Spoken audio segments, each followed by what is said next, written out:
Jesus.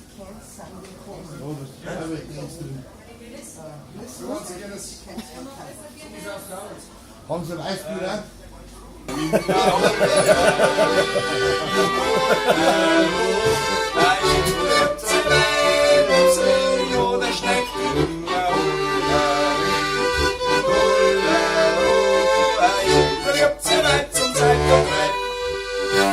Der Hirsel kommt zum Doktor und fängt dort an zu gehen. Er hab's feiner Rafferei, das linke Auge ausgeschlagen. Der Doktor sagt zum Hirsel, dann macht er ein groß Armee.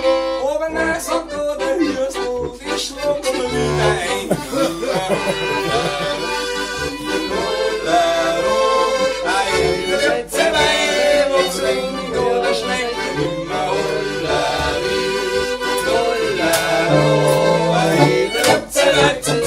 Ein Bauer kommt zum Doktor, ein ganz geschirrter Druck.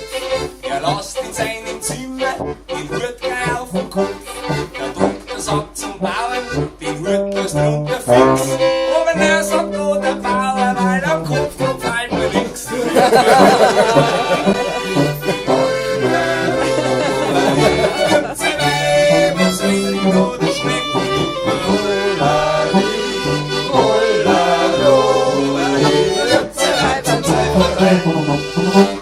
Ein Fräulein mit einem hübschen Gesicht und mit einem geschwollenen Mund, die glaubt beim Arzt, sie hätte sich am Schreibtisch angeschnungen. Der Bauer und der Doktor untersucht sie und sagt, ich bitte sehr, das kann von keinem Schreibtisch sein, das war ein Sekretär. Und immer